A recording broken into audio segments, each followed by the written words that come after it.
नमस्कार. लक्षवेधीमध्ये आपल्या सगळ्यांचं स्वागत. मी प्रसाद काथे. नवी दिल्लीमध्ये शेतकऱ्यांच्या आंदोलनाचा तोडगा निघताना दिसत नाहीये. शेतकऱ्यांच्या आंदोलनाच्या निमित्तानं केंद्र सरकारवरचा दबाव क्षणाक्षणाला वाढत चाललाय आणि दुसऱ्या बाजूला विरोधकांनी या आंदोलनाचा तवा तापता राहील याची पुरती काळजी घेतली आहे. अकाली दल जे आजवर भारतीय जनता पार्टीच्या सोबत होतं त्याचे एकेकाळचे सर्वेसर्वा पंजाबचे माजी मुख्यमंत्री प्रकाश सिंग बादल यांनी शेतकऱ्यांच्या प्रश्नाबाबत केंद्र सरकार गंभीर नाही अशी ठाम भूमिका घेत आपला पद्मविभूषण हा सन्मान परत करण्याचं ठरवलंय. दुसऱ्या बाजूला चर्चेच्या फेऱ्या झडतायत. विज्ञान भवनामध्ये चर्चेची दुसरी फेरी आंदोलक आणि केंद्र सरकार यांच्या दरम्यान होणार आहे. या दरम्यान सरकारनं आपल्याकडून आंदोलकांनी लवकरात लवकर शांत व्हावं, परिस्थिती सुधारावी, ती चिघळू नये याच्यासाठी आंदोलनकर्त्यांमध्ये अन्न वाटपाचा प्रस्ताव दिला. आंदोलनकर्त्यांनी तो तात्काळ धुडकावून लावला आणि आपली भूमिका अधिक ताठर केली. यापूर्वी कायदे रद्द करू नका असं म्हणणारे आंदोलक आता अत्यंत थेट आणि स्पष्टपणे कायदे रद्द झालेच पाहिजेत या भूमिकेपर्यंत पोहोचले. प्रसंगी कायदे रद्द करण्याच्यासाठी विशेष अधिवेशन बोलवलं जावं अशी मागणी सुद्धा त्यांनी केली आहे. मुळात शेतकऱ्यांच्या आंदोलनातल्या या मागण्या का बदलतायत? क्षणाक्षणाला आंदोलन अधिक तीव्र होत असताना त्यामागे कुठल्या बाह्यशक्ती आहेत का? शेतकरी आपल्या ज्या मुद्द्यांच्या आधारे आंदोलनाला बसलाय त्या मुद्द्यांना देशातून सर्व शेतकऱ्यांचा पाठिंबा आहे का? आणि याही पलीकडे जाऊन एक महत्त्वाचा मुद्दा, गेली जवळपास 6 वर्ष विशेष असं कुठलं मोठं आंदोलन मोदी सरकारच्या विरोधात उभं राहू शकलं नसताना शेतकऱ्यांच्या मुद्द्यावर मोदी सरकार कोंडीत सापडलंय का? या प्रश्नांची उत्तरं शोधण्यासाठी आजची लक्षवेधीची चर्चा, शेतकरी आंदोलन का चिघळलं?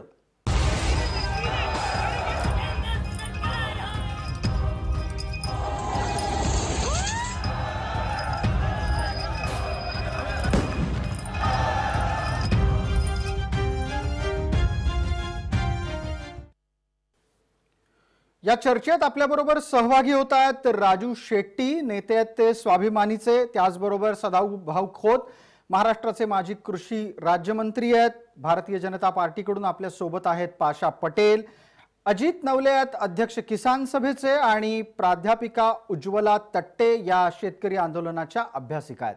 आत्ताच्या घडीला या सगळ्या चर्चेला कुठल्याही प्रकारे राजकीय वळण लगेच लागू नये म्हणून मला अभ्यासकांच्या निमित्तानं उज्ज्वला मॅडमना काही पहिल्यांदा प्रश्न विचारायचे आहेत.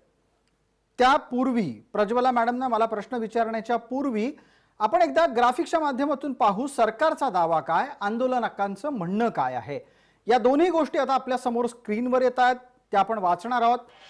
केंद्राची भूमिका आहे की नवं धोरण हे शेतकऱ्यांच्या हिताचं आहे. आंदोलक मात्र हे मान्य करायला तयार नाहीत. त्यांचं म्हणणं आहे की कृषी बाजार समित्यांचं अस्तित्व धोक्यात येईल. दुसरा मुद्दा काय आहे तो पहा. शेतकऱ्यांच्या उत्पादनांना योग्य भाव मिळेल असं केंद्राचं म्हणणं आहे. आंदोलकांचं म्हणणं आहे की किमान समर्थन मूल्याचा कायद्यात समावेश करा तरच हे शक्य होईल. कृषी क्षेत्रात गुंतवणूक वाढेल असा केंद्राला विश्वास आहे. तर कायद्यामुळे म्हणजे अर्थात नव्या कृषी धोरणामुळे नवी जमीनदारी जन्माला येईल अशा प्रकारे केंद्राच्या भूमिकेचा आंदोलकांनी विरोध केलाय. पुढचा मुद्दा आहे की कृषी कायदा रद्द केल्यास शेतकऱ्यांचंच नुकसान होईल आणि आंदोलक मात्र नवे कृषी धोरण रद्द करा या भूमिकेवर ठाम आहे. आपण प्रोफेसर प्रज्वला तट्टे यांच्याशी संवाद करतो आहोत. प्रज्वलाजी, ज्या पद्धतीनं कृषी धोरणाच्या विरोधात दिवसागणिक शेतकऱ्यांचं आंदोलन तीव्र होतंय, मुळात ते टिकून राहिलंय, तुमच्या लेखी आत्ताच्या घडीला या आंदोलनाला नियंत्रित कोण करताय?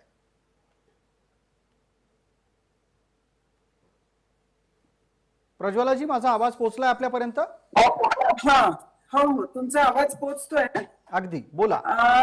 या आंदोलनाला नियंत्रित कोणीच करत नाहीये, शेतकरीच नियंत्रित करतायत. एक तर ह्या सरकारच्या विरोधात कोणती आंदोलनं झाली नाहीत आणि हे सरकार कोंडीत गेलं नाही आजपर्यंत, हे जे आपलं म्हणणं आहे हे तितकंच बरोबर नाही आहे. अनेक आंदोलनं झाली आहेत किंवा ह्या म्हणजे मोदी सरकार 2014च्या नंतर सत्तेत आल्यानंतर प्रत्येकाला आंदोलनच करावं लागतंय. स्वतःच्या नागरिकत्वासाठी आंदोलन करावं लागतंय, विद्यार्थ्यांना आंदोलन करावं लागतंय, सर्वांना आंदोलनच करावे लागतात आहे. आणि महाराष्ट्रात सुद्धा बऱ्यापैकी आंदोलन ह्याच्या आधी सुद्धा झालेलं आहे. हे जे त्याच्यामुळे हे दुसऱ्या कोणी नियंत्रित करण्याची गरजच नाहीये. असं महाराष्ट्र पंजाबमध्ये आता जे संकट येऊ घातलं आहे तसं संकट महाराष्ट्रामध्ये जेव्हा कॉटन फेडरेशन किंवा कापूस एकाधिकार योजना मोडीत निघाली त्याच्यानंतर लगेच आलं होतं. कापूस एकाधिकार योजना मोडीत निघाल्यानंतर महाराष्ट्रामध्ये शेतकऱ्यांच्या आत्महत्या सुरू झाल्या होत्या.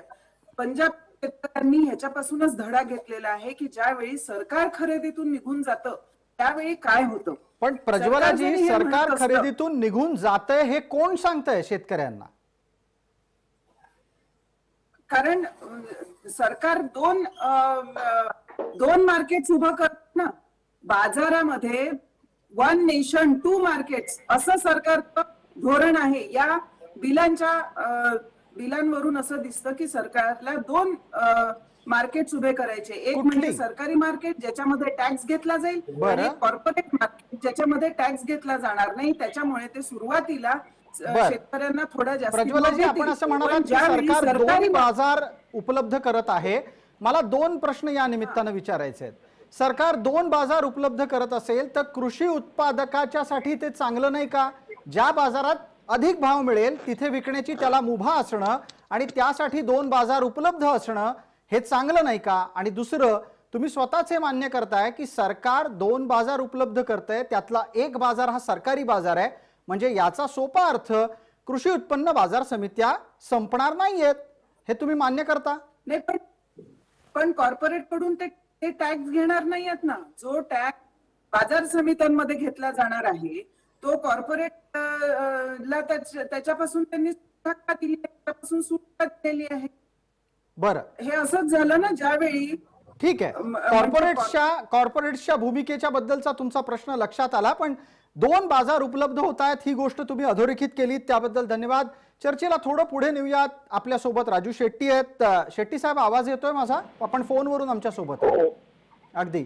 शेट्टी साहेब, महाराष्ट्रातली परिस्थिती काय? आजचा दिवस हा महाराष्ट्रात अनेक ठिकाणी दिल्लीच्या आंदोलनाच्या समर्थनार्थ होणाऱ्या आंदोलनांचा दिवस पण आहे. शेतकरी बऱ्याच ठिकाणी रस्त्यावर उतरले आहेत. महाराष्ट्रातला शेतकरी उत्स्फूर्तपणे रस्त्यावर आलाय का संघटनेचे कार्यकर्ते रस्त्यावर आले? शेतकरी रस्त्यावर आलेला आहे आणि याचं कारण खर तर दिल्लीला पूर्ण देशातल्या शेतकऱ्यांना आंदोलनामध्ये भाग घेण्यासाठी जायचं होतं. परंतु हे आंदोलन देशभरातल्या शेतकऱ्यांचं नसून हे फक्त उत्तर भागातल्या पंजाब, हरियाणा आणि काही अंशी उत्तर प्रदेश मधला पश्चिम उत्तर प्रदेशाचं आंदोलन आहे. हे दाखवून द्यायचा शेड्यूलवर आहे. आता रेल्वेच बंद आहे तर दिल्लीला येण्याचा मार्ग कुठला शेतकऱ्यांना? तर रेल्वेचा. दिल्ली पण खाजगी वाहनातून जे शेतकरी येत होते.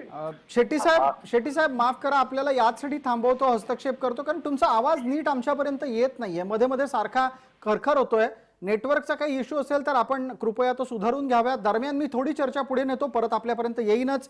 आपल्याला सदाभाऊ खोतांना एक प्रश्न विचारायचा या निमित्तानं. अजितराव पण आपल्या सोबत आहेत, पाशा पटेलजी पण आहेत. सदाभाऊ खोत, 2 आक्षेप प्रामुख्याने समोर आले आणि राजू शेट्टी साहेब जेवढं बोलले त्याच्यातून असं लक्षात येतंय की महाराष्ट्रात शेतकरी रस्त्यावर उतरून दिल्लीत सुरू असलेलं आंदोलन हे केवळ पंजाब हरियाणाचं नाही, पंजाब हरियाणाच्या शेतकऱ्यांपुरतंच नाही, हेही दाखवण्यासाठी समर्थनार्थ रस्त्यावर आहे. सदाभाऊजी, हे तुमच्या कार्यकाळातल्या शेतकरी धोरणांचं अपयश का मानायचं नाही?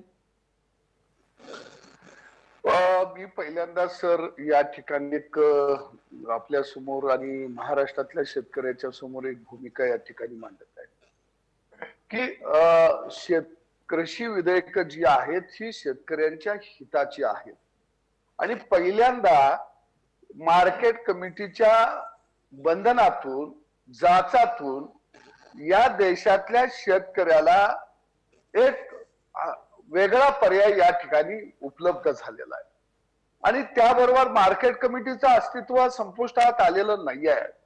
म्हणजे एका बाजूला शेतकऱ्यानं पिकवलेला शेतमाल वर्षानुवर्ष मार्केट कमिटीमध्येच आणून विकायचा, मार्केट कमिटीतल्या मुठभर लोकांनी त्याचा सौदा करायचा आणि त्या मार्केट कमिटी मधले संचालक, आडत, व्यापारी, दलाल हे कोट्याधीश झाले, मालामाल झाले आणि शेतकरी मात्र मातीत गेला. जर मला एक वेगळा पर्याय मिळत असेल, मार्केट कमिटीच्या ऐवजी मी माझा पिकवलेला शेतमाल या देशाच्या कानाकोपऱ्यात विकण्याचा मला अधिकार मिळत असेल, कोण व्यापारी खरीददार जर माझ्या शेतावर येणार असेल आणि त्याची जर योग्य किंमत मला परवडली तर तो मला माल माझा विकण्याचा अधिकार मिळत असेल तर माझ्या स्वातंत्र्याच्या आड. सदाभाऊ, ही भूमिका आजवर अनेकदा ऐकली आहे, आजवर अनेकदा ऐकली. आपल्याला इतिहासात आत्ता रमायचं नाहीये, वर्तमानात येऊयात परत. मी तुम्हाला विचारलं होतं की आज आंदोलन उभं राहतं हे तुमच्या धोरणाचं अपयश आहे का, त्याच्यावर पटकन बोला. कारण या लुटारूंच्या टोळ्यांच्या तावडीतून शेतकऱ्याला मुक्ती देण्याचं काम या कृषी विधेयकाच्या माध्यमातून झालेलं आहे आणि या लुटारूच्या टोळ्या परत एकदा शेतकऱ्यांना भडकावून खऱ्या अर्थानं शेतकऱ्याचं स्वातंत्र्य हिरावून घेत आहेत आणि स्वातंत्र्य कुणाला नको असतं. सदाभाऊ, लुटारूंच्या टोळ्या आहेत कुणाच्या? लुटारूंच्या टोळ्या आहेत कुणाच्या? आजवर या लुटारूंच्या टोळ्या सत्ताधाऱ्यांमध्ये होत्या म्हणून त्या वाईट आणि आता तुम्ही विरोधकात गेलात म्हणूनही त्या वाईट, अशा प्रकारचं प्रकरण आहे. कोणाच्या लुटारूंच्या टोळ्या आहेत आणि हे लुटारूंचे टोळीचे प्रमुख आहेत कुठं? पंजाब मध्ये आणि हरियाणामध्ये 80% ते 90% गव्हाची खरेदी ही हमी भावानं होती आणि त्या ठिकाणी हमी भावानं खरेदी करण्यासाठी जो पैसा येतो राज्याला तो केंद्राकडून येतो आणि मग ते राज्य मार्केट कमिटीला खरेदी केंद्रासाठी पैसे उपलब्ध करून देतं आणि एकदा शेतकऱ्याचा माल खरेदी केल्यानंतर त्या ठिकाणी भ्रष्टाचाराची गंगा व्हायला लागती. मग खरेदी केलेला गहू तांदूळ सडून गेला, पावसात भिजून गेला, घुशीने खाल्ला, उंदराने खाल्ला, खोटे पंचनामे करायचे. सदाभाऊ, मुद्दा लक्षात येतोय तुमच्या लेखी. पंजाब आणि हरियाणातलं बहुतेक उत्पादन हे सरकार विकत घेत असताना अशा प्रकारचं आंदोलन करणं गैर आहे आणि लुटारूंच्या टोळ्यांचा उल्लेख तुम्ही वारंवार केलात. अजितराव, अशा प्रकारच्या शाब्दिक वादात आत्ता अडकू नका, मला थेट एका मुद्द्यावर तुम्हाला घेऊन यायचंय. चर्चेच्या वारंवार फेऱ्या घडण्याच्या मागे काय कारण असावीत? एका बाजूला सरकार म्हणतंय की MSP राहणार आहे, दुसऱ्या बाजूला काल परवापर्यंत तुम्ही स्वतः चर्चेत होतात अजितराव आणि तुम्ही पण म्हणाला होतात की कायदे रद्द करण्याची भूमिका नाही. आता अचानक कायदे रद्द करण्याची भूमिका कशी काय यायला लागली? म्हणजे जेव्हा सरकार एक पाऊल पुढे टाकतं, आंदोलक 2 पावलं मागे का जायला लागले?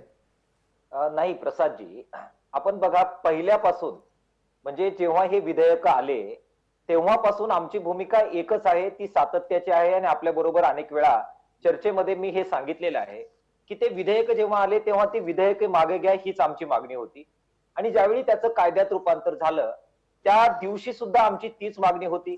26-27 ला आम्ही रस्त्यावर उतरलो, तीच मागणी होती आणि आजही दिल्लीची नाकेबंदी केली आहे. महाराष्ट्रामध्ये प्रत्येक तालुक्यामध्ये हजारो शेतकरी रस्त्यावर उतरलेत. आमची तीच मागणी आहे की हे 3 कायदे जे शेतकरी विरोधी कायदे आहेत, कॉर्पोरेट घराण्यांना शेती उघडी करणारे, खुली करणारे कायदे आहेत, हे कायदे मागे घ्या, ही आमची प्रमुख मागणी आहे. पण अजितराव, आपण अगदी परवा या विषयावर चर्चा केली. परवा अजितराव तुम्ही त्या इतक्या कठोरपणे भूमिका घेत नव्हतात. मला हेच समजून घ्यायचंय तुमच्याकडून की ज्या वेळेला चर्चा ही टप्प्यात येते असं लक्षात आलं की भलताच मुद्दा काढायचा आणि चर्चा फिरवून टाकायची, ही आंदोलकांची रणनीती आहे का? बिलकुल नाही. मी पाठवलेल्या आपल्याला सगळ्या प्रेस नोट तुमच्या मोबाईल मध्ये आहे.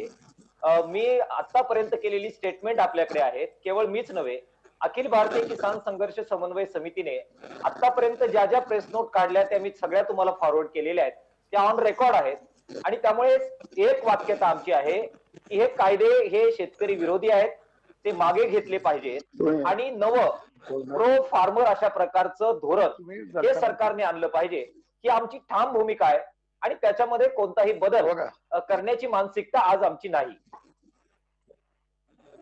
नाही, प्रत्यक्षात जे दिल्लीत घडतंय, माध्यमातून सगळ्या ठिकाणी पोहोचतंय, तेही आपल्या सगळ्यांना दिसतंय. पाशा पटेल आपल्या सोबत जोडले गेलेले आहेत. पाशा भाऊ, आवाज येतोय अशी अपेक्षा आहे. आपण थेट या मुद्द्यावर येऊ.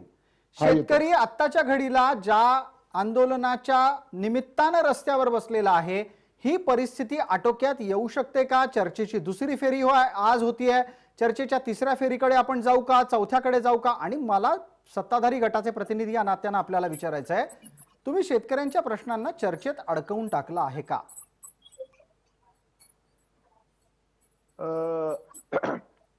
आम्ही काही शेतकऱ्यांना चर्चेमध्ये अडकून टाकलेलं नाही.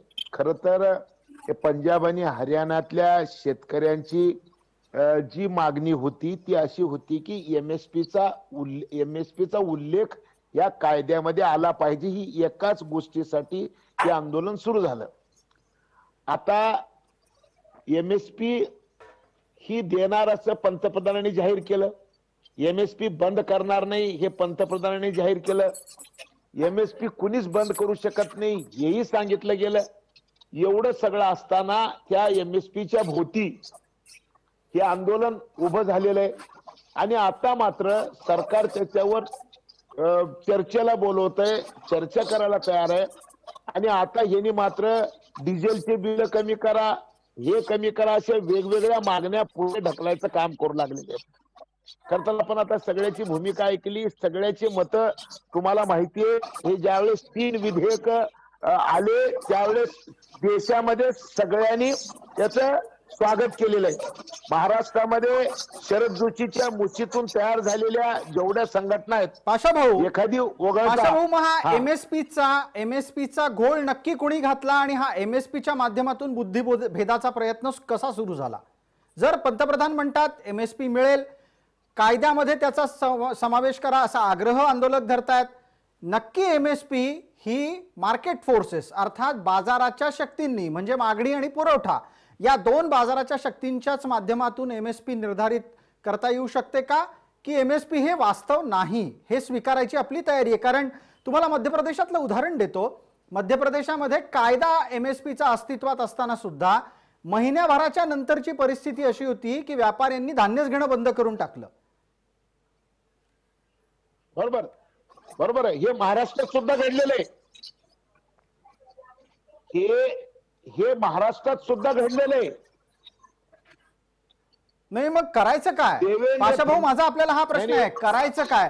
एमएसपीचं गाजर दाखवायचं का उत्पादनाला बाजाराच्या अधीन सोडायचं? एक गोष्ट ऐका, मला ज्या पद्धतीनं पंतप्रधानांनी देशातल्या शेतकऱ्यांना आश्वस्त केलेलं आहे की एमएसपी बंद होणार नाही, मी तुम्हाला एक पुरावा म्हणून देतो. तो पुरावा असा आहे की तेल बियामध्ये आपण एमएसपी पेक्षा जास्त पैसे शेतकऱ्यांना मिळतात हे सिद्ध करून दाखवलं.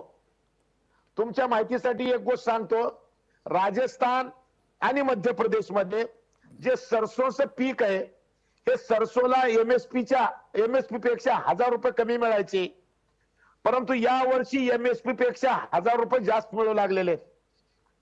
3880 रुपये एमएसपी सोयाबीनची आहे, पण 4200 रुपये महाराष्ट्रामध्ये मिळू लागलेले आहेत. हे सगळं पाहता एमएसपी म्हणजे मिनिमम सपोर्ट प्राइस, म्हणजे या दराच्या खाली किंमत मिळता कामा नये शेतकऱ्यांना. वर मिळाली तरी चालेल, खाली मिळता कामा नये. जर का आपण सगळ्यांनी या गोष्टीचा विचार केला तर एमएसपीच्या वर दर देता येऊ शकतात, हे मी अत्यंत जबाबदारीने सांगतो. प्रज्वला तट्टे याला तार्किक उत्तर देतील. प्रज्वलाजी, एमएसपीच्या माध्यमातून शेतकऱ्याला किमान दर निश्चिती मिळते आणि बाजारातल्या शक्ती या दरापेक्षा जास्त भाव मिळवून देऊ शकतात. थोडक्यात काय, कृषी मूल्याला माफ करा कृषी उत्पादनाला बाजाराच्या अधीन ठेवण्याची ही मानसिकता आहे, हा विचार आहे? असं नेहमीच होत नाही. एमएसपीच्या पेक्षा जास्ती भाव मिळाले हे दरवर्षी होत नाही. आपण पाहिलं ना महाराष्ट्रात एका वर्षी 7,000 रुपये क्विंटलनी खपली, एका वर्षी 1000 रुपये क्विंटलनी पण खपली ना. आपण कसं आहे की एखाद्या वर्षी हे होतं, त्याच्यावरून तुम्ही हे दरवर्षी MSPच्या वरती जर ओपन मार्केट केलं तर दरवर्षी हे मिळू शकतं अशी खात्री नसते. MSP ही एक अशी खात्री असते की कितीही भाव पडले, समजा एखाद्या वर्षी भाव पडले तर ते त्याच्या खाली जाणार नाही. बरोबर आहे. म्हणजे उसाला अमुक एक 2400चा भाव द्या, कापसाला अमुक 1चा भाव द्या, असं सांगून जो दिलेला हमी भाव आहे त्याच्यापेक्षा खाली जाऊन किमती येणार नाहीत. आणि थोडक्यात काय तर शेतकऱ्याच्या उत्पादनासाठी लागलेल्या खर्चातला किमान काही खर्च तरी त्याला निश्चितपणे शाश्वत स्वरूपात सरकार देईल, हा भरोसा म्हणजे हमी भाव. आता मला त्यानिमित्तानं पुढचा प्रश्न सदाभाऊंसाठी उपस्थित करायचा आहे. दरम्यान प्रज्वलाजी, आपल्याला पुन्हा एकदा विनंती आहे, नेटवर्क फार त्रास देत आहे, तुमचं म्हणणं नीट पोहोचत नाहीये. मी बऱ्यापैकी प्रयत्न करून ते ऐकतो आहे, प्रेक्षकांची तीच अवस्था आहे, आपण सुधारून घेऊ. दरम्यान एकदा सदाभाऊंना पुढचा प्रश्न आहे. सदाभाऊ, हमी भावाचा कायदा अस्तित्वात अपेक्षित केला जाणं हे गैर आहे शेतकऱ्यांकडून? प्रसादजी, एक गोष्ट या ठिकाणी स्पष्ट होणं खरंच गरजेचे आहे की हमी भावानं खरेदी ही आपण अनेक वर्ष झालं करत आहोत. आणि आता आपल्या महाराष्ट्रामध्ये कपाशीची हमी भावानं खरेदी केंद्र सुरू झालेले आहेत. त्याच्यासाठी केंद्रानं गेल्या वर्षी पैसा दिला, यावर्षी आता पैसा केंद्र सरकार देत आहे. जर जी गोष्ट अस्तित्वात आहे ती उकरून काढून जे चांगले कायदे झालेले आहेत त्याला विरोध करणं म्हणजे एका बाजूला शेतकऱ्यांना मार्केट कमिटीच्या तावडीमध्ये ठेवायचं, त्याला गुलाम बनवायचं, ही एक मोठी खीळ आहे.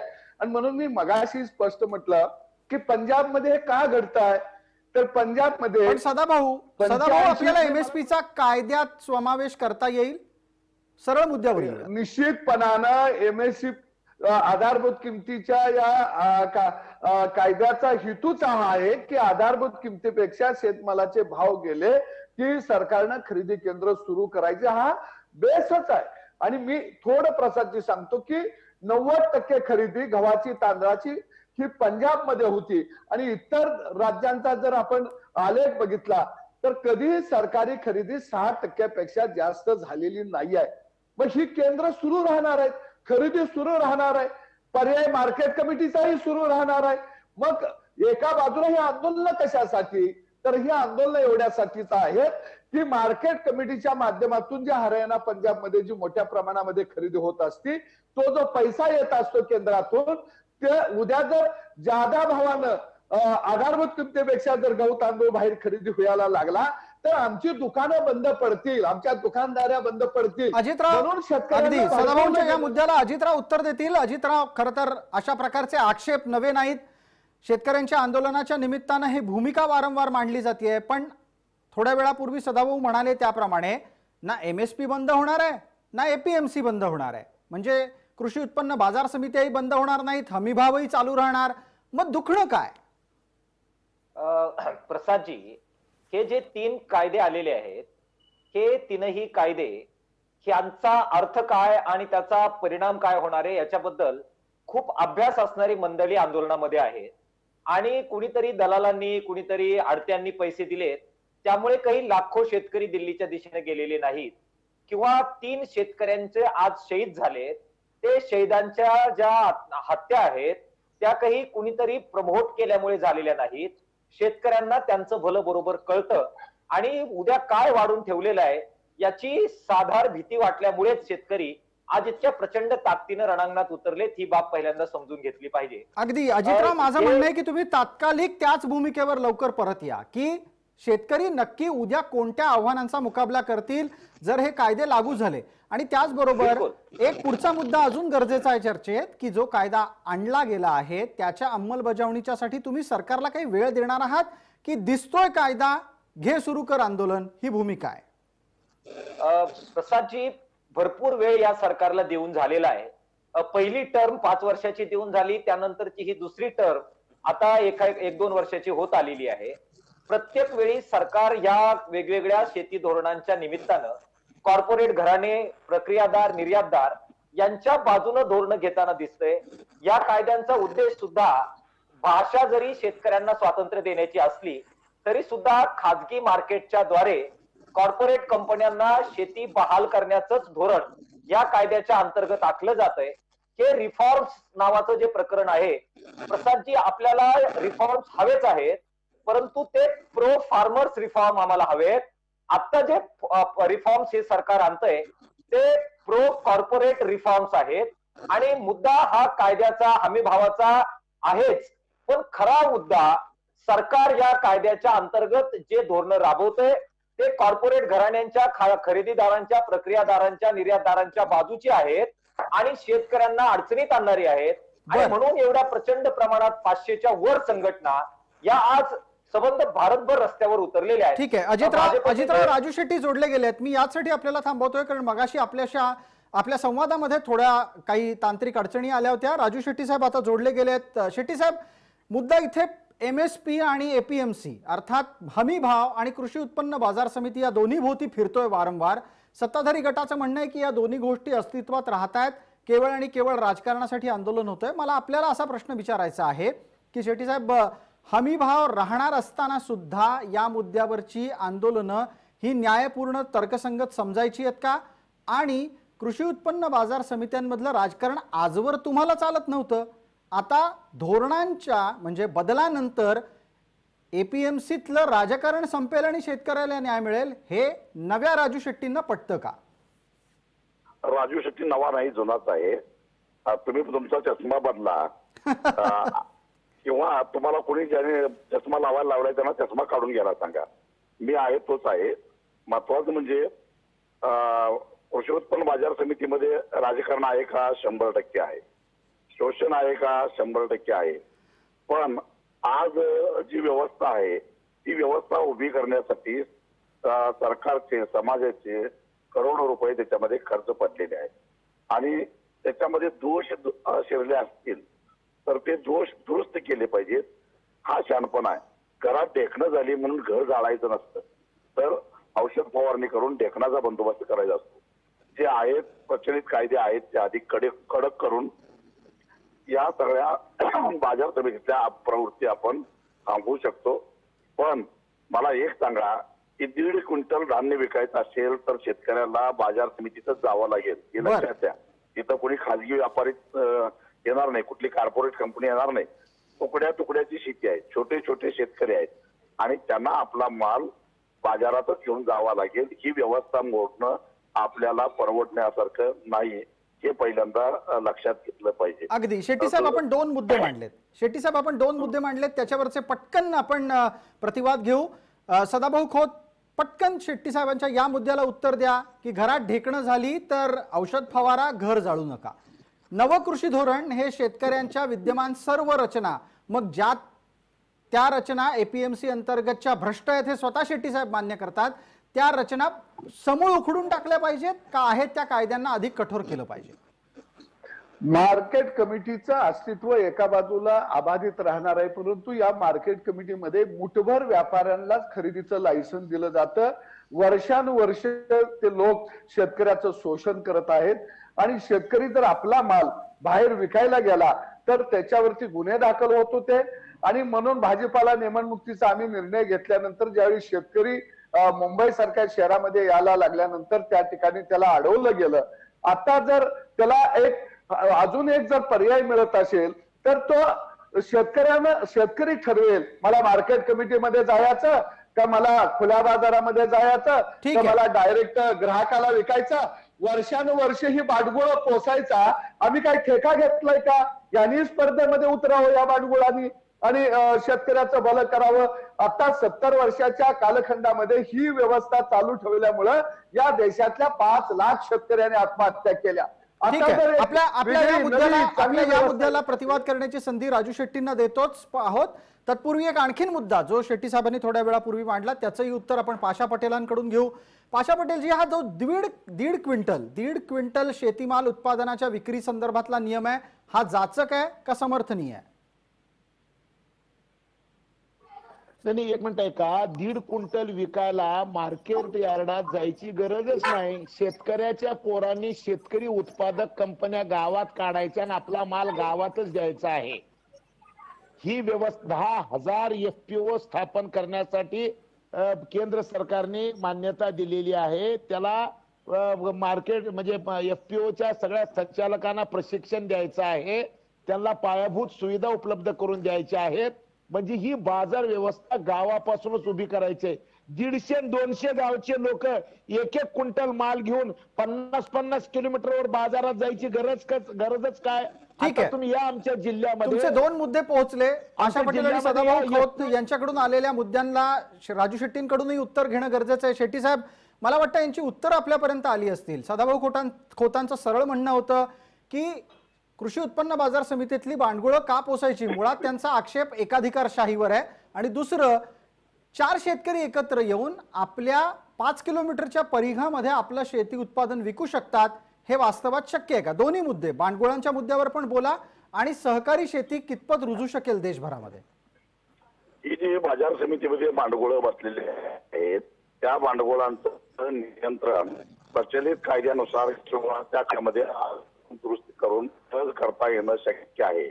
पण ज्यांना ती संधी मिळाली त्यांनी त्या भांडवळांचं नियंत्रण करण्याच्या ऐवजी त्यांच्याकडून हप्ते वसूल करण्याचं धन्यता मानली. त्याला शेतकरी काय करणार? दुसरी गोष्ट, मी स्वतः एक शेतकरी कंपनी स्थापन केलेली आहे 10 वर्षापूर्वी आणि ती चालवतो.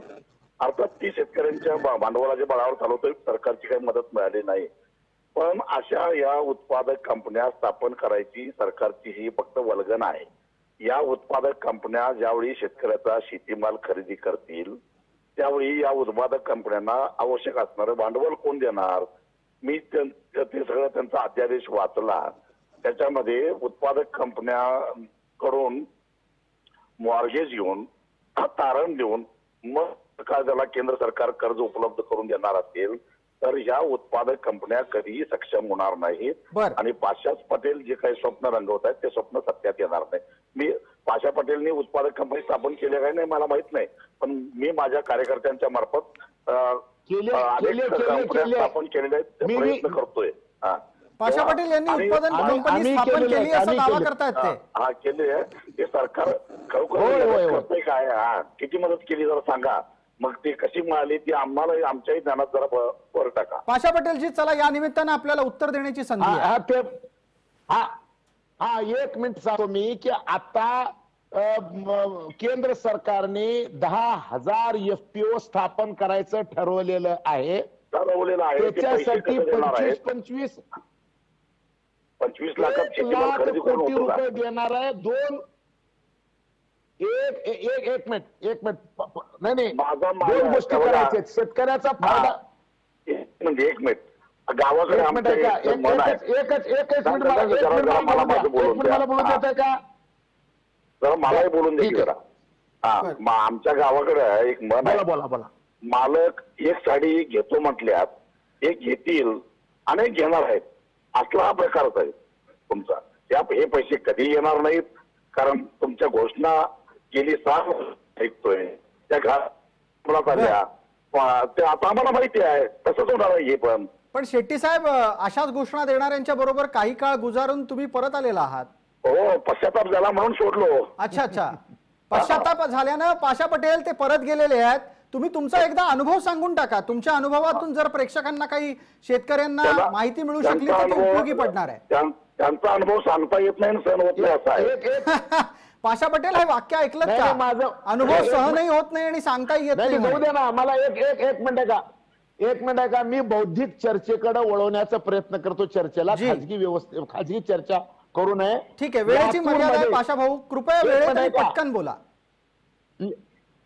हो, 1 मिनिट सांगतो. लातूर मध्ये आता 2 सालवंट मोठे आहेत. या सालवंट बरोबर FPOला जोडायचं काम स्मार्टच्या माध्यमातून सरकार करत आहे. शेतकऱ्याचा माल FPO घेईल आणि FPOचा माल डायरेक्ट हे सालवंटवाले घेतील. म्हणजे आता राजू शेट्टी साहेब ज्या पक्षाबरोबर काम करतात त्या पक्षाने सांगितले पिकेल तेच म्हणजे विकेल तेच पिकवा. आणि मग या धर्तीवर आता आमच्या जिल्ह्यामध्ये जे सुरू झालेलं आहे ते काय सुरू झाले की ज्या मोठ्या कंपन्या आहेत त्या मोठ्या कंपन्याबरोबर FPOला जोडून टाकायच्या. अगदी पाशाभाऊ, आणखीन एक उल्लेख आहे पाशाभाऊ, एक आणखीन उल्लेख आहे जो राजू शेट्टींच्या प्रश्नानिमित्तानं त्यांच्या समोर ठेवू. राजू शेट्टी साहेब, पिकेल ते विकेल यापेक्षा जे विकलं जाईल ते पिकेल म्हणणारं आत्ताचं सरकार, ज्यांनी तुम्हाला आमदारकी देऊ केलेली आहे आणि ज्या नेतृत्वाला स्वीकारून तुम्ही आता आमदार होऊ घातलेला आहात, ते स्वतःच्या आत्मचरित्रामध्ये या सगळ्या व्यवस्थेचं समर्थन करतात. मी कोणाचं नेतृत्व वगैरे स्वीकारलेलं नाही. मी स्वयंभू माणूस आहे, स्पष्ट सांगतो. तुम्ही माझ्यावर काही लादायला लागला तर मी ते सहन करणार. आणि मी मी कोणाला मानत असेल तर ते फक्त शेतकऱ्यांना, बाकीच गेलं खड्यात सगळं. तेव्हा पुन्हा पुन्हा असे वादग्रस्त प्रश्न उपस्थित करण्याचा प्रयत्न करू नका, एवढंच मला या निमित्तानं मान्य आहे मला. पण शेट्टी साहेब, कसं आहे, आपलं नाव राज्यपालांच्या यादीत विद्यमान सरकारनं दिलं. त्या सरकारचा एक अत्यंत मोठा चेहरा लोक माझे सांगाती या पुस्तकात काय लिहितो आपल्याला चांगलं माहिती असेल. हो, माहिती आहे मला. आणि राजकारणामध्ये देवाणघेवाण ही चालत असते. आम्ही त्यांना मदत केली, त्याच्याबद्दल ती एक जागा सोडली म्हणून काय उपकार करत नाही कोण आमच्यावर, तेव्हा तो मुद्दा गौण आहे. बरं, ठीक आहे शेट्टी साहेब, आपण असेच थांबा. इतर सर्व मान्यवरांनी पण कृपया काही क्षणांसाठी थांबावा. आणि प्रेक्षकांना एवढीच विनंती, लक्षवेधीच्या पुढच्या भागात लवकरच परत येतोय. आपण यानंतरची पुढची चर्चा करणार आहोत की शेतकऱ्यांचं उत्पादन हे पूर्णपणे बाजाराच्या हवाली का ठेवायचं नाही.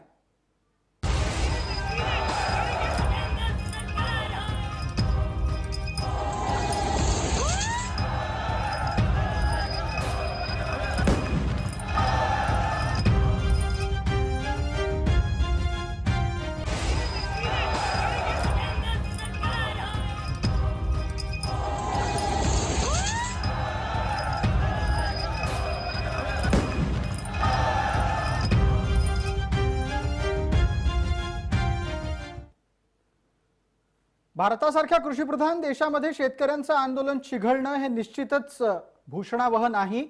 याची जागतिक पातळीवर नोंद घेतली गेलेली आहे. कॅनडाच्या प्रमुखांनी, जस्टिन ट्रूडो यांनी भारतातल्या आंदोलनाच्या निमित्तानं चिंता व्यक्त केली आहे. भारताच्या केंद्र सरकारनं याला तत्काळ उत्तर देत ट्रूडोंनी याच्यात विनाकारण नाक खुपसायची गरज नाही.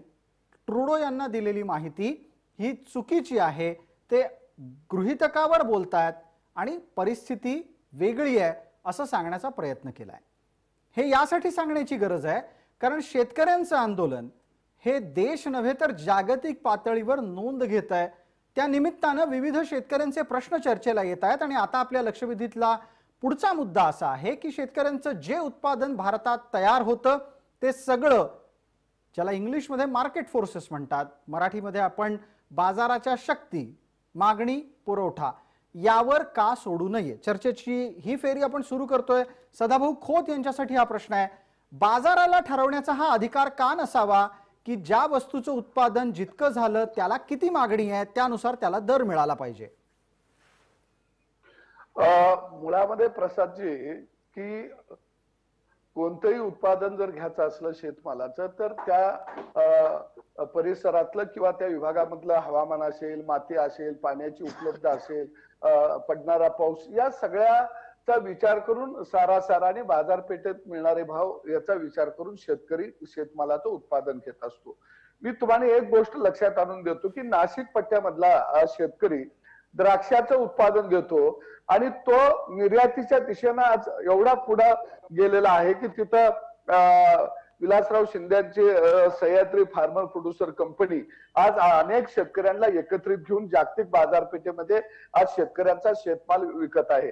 अगदी पाशा पटेल इथं त्यांच्याकडे किसान मित्र शेतमाल खरेदी केंद्र लातूरला आहे. त्यांनी आज सोयाबीनचा भाव जाहीर केला, ते दररोज जाहीर करत असतात 4200 रुपये. म्हणजे बाजारपेठेमध्ये जर शेतकऱ्यांच्यासाठी वेगवेगळ्या संध्या उपलब्ध होत असतील तर त्याला मिळणं गरजेचं आहे. दुसऱ्या बाजूला जागतिक बाजारपेठेमध्ये जर आम्ही टिकायचं असेल किंवा जागतिक बाजारपेठ इथल्या शेतकऱ्याला जर मिळायचं असेल तर खऱ्या अर्थानं शेतीमध्ये मोठ्या प्रमाणामध्ये गुंतवणूक होणं अत्यंत गरजेचं आहे. ही गुंतवणूक कधी होईल, जर कोण एखादा इथला शेतमाल घेऊन जर बाजारपेठेमध्ये बाहेरच्या विकायच्या दृष्टीनं प्रयत्न करायला लागला तर तो निश्चितपणानं बाहेरचं तंत्रज्ञानही शेतीमध्ये आणणार आहे.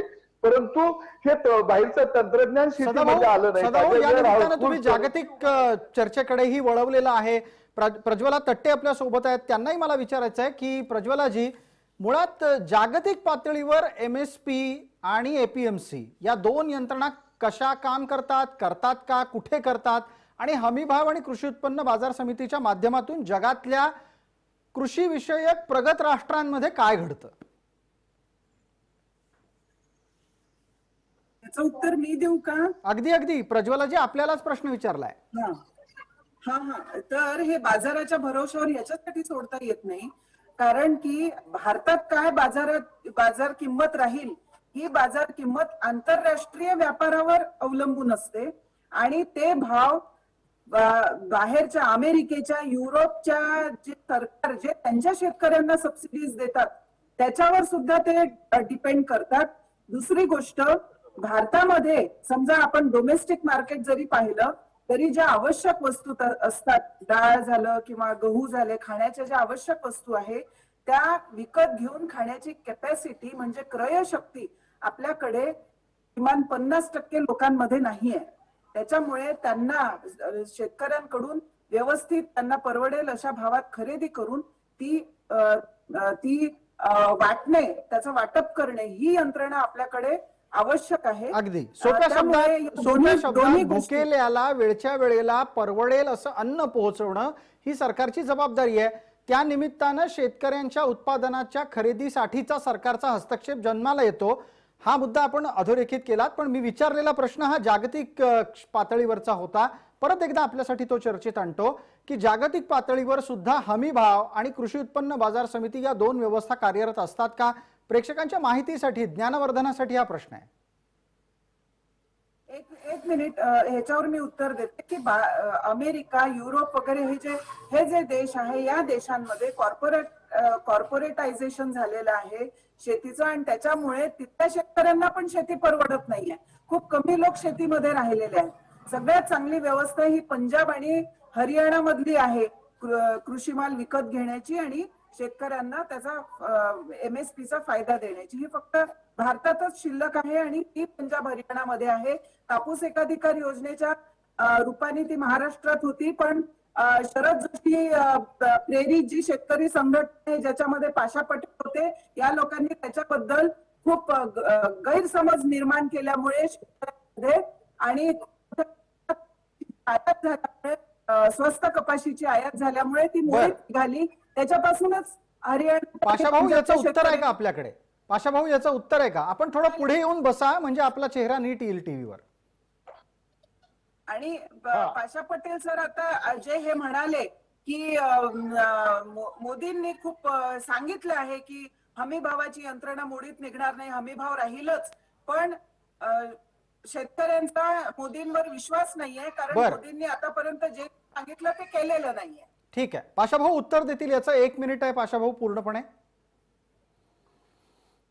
नाही, असं आहे की कोण एखाद्याने सांगितलं की मोदीवर विश्वास नाही म्हणलं तर ते काही खरं नाही. का तर मोदींना दुसऱ्या वेळेस देशातल्या लोकांनी निवडून दिलेलं आहे आणि तेही ग्रामीण भागातून प्रचंड मतं पडलेले आहेत. याचा अर्थ मोदींना लोकांनी स्वीकारलेलं आहे. ह्याच्याबद्दल दुमत 63% मोदींच्या विरोधात मतं दिली आहेत. फक्त 37% लोकांनी मोदींना मतं दिले, 63% त्यांच्या विरोधात आहेत.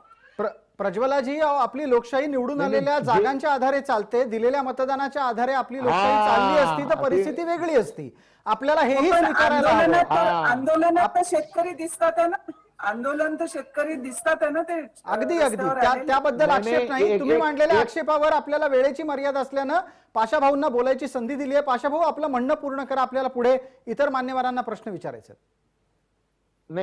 नाही, आम्ही काही गैरसमज वगैरे केलेलं नाही मॅडम. मी आता तुम्हाला पहिल्यांदा बघतोय अभ्यासक म्हणून. कोण आणलंय तुम्हाला मला माहिती नाही, परंतु पाशाभाऊ अशा प्रकारच्या उल्लेखाची गरज नाही. आम्ही आमच्याकडचे येणारे मान्यवर अत्यंत परखून निवडत असतो. पाशाभाऊ, आम्ही अत्यंत जबाबदारीने प्रज्वलताईंना बोलवलंय चर्चेला. हा ना, मग 1 मिनिट ऐकून घ्या. मग नाही प्रसादजी, आम्ही देशामध्ये गैरसमज निर्माण केलेला नाही. 1 मिनिट ऐकून घ्या. मी पाशा पटेल, मी काही शेतकऱ्यांमध्ये गैरसमज निर्माण केलेला नाही. उलट मी केलेली जर तुम्हाला यादी जर दिली. ऐन मोक्याच्या वेळेला पाशा पटेल यांचा संपर्क तुटतो आहे. आपल्याला अजितरावांना प्रश्न विचारायचा आहे. अजितराव, माझा आवाज येतोय आपल्यापर्यंत? अजित नवले.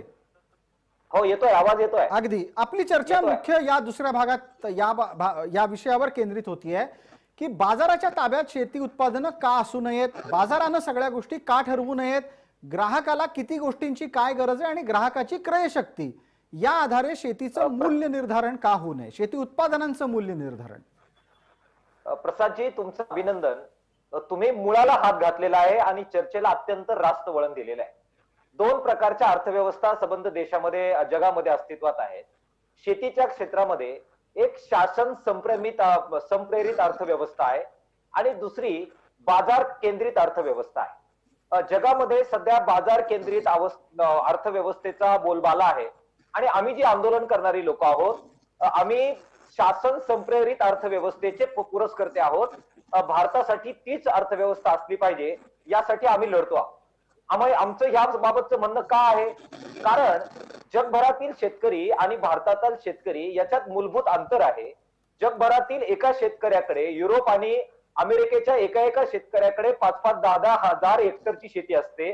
तिथला शेतकरी हेलिकॉप्टरने फवारणी करतो आणि त्या ठिकाणचं सरकार प्रचंड अनुदान देऊन प्रसंगी तुम्ही तुमची शेती पडीक ठेवा कारण शेतीमाल अतिरिक्त तयार झालेला आहे असं सांगण्यासाठी तिथलं सरकार त्या मुठभर शेतकऱ्यांना कोट्यावधी रुपया डॉलरमध्ये अनुदान देतं की त्या ठिकाणची शेती आहे ती बाजार केंद्री असली तरी त्याच्यामुळे त्यांना त्या शेतकऱ्यांना काही तोटा होत नाही. प्रसादजी, मला पूर्ण करू द्या. अजिता, प्लीज कृपया वेळेची मर्यादा पाळा. अर्धवट राहिला तर त्याचा अर्थ पोहोचत नाही. बरं, भारतातील शेती ही गरीब शेतकऱ्याची शेती आहे. इथल्या शेतकऱ्याचं प्रचंड शोषण इथल्या व्यवस्थेनं केलेलं आहे. त्याच्या अंगात बाजारात जाऊन स्पर्धा करण्याचं स्थान आज या सरकारने व्यवस्थेनं शिल्लक ठेवलेलं नाहीये आणि म्हणून अजिबात त्राण नसणाऱ्या शेतकऱ्याला सरकारने मदत केल्याशिवाय, हमी भावाची हमी दिल्याशिवाय, त्या ठिकाणी त्याला त्याच्या मागे उभं राहिल्याशिवाय भारताची शेती जगवता येणार नाही आणि म्हणून शेतकऱ्यांना बाजाराच्या आधारे सोडता येणार नाही. याच्यासाठी आम्ही लढतोय. त्यासाठी फार स्पष्टपणे आपण ही भूमिका मांडलीत आणि अत्यंत सोप्या शब्दात जर त्याचा एक अर्थ काढायचा असेल तर मरतुकड्या माणसाची पहिलवानाशी स्पर्धा होऊ शकत नाही, हे सोप्या शब्दात आपण म्हटलं तर मला वाटत नाही अजितराव काही गैर असेल त्याच्यामध्ये. राजू शेट्टींना त्या निमित्तानं बोलतं करूयात.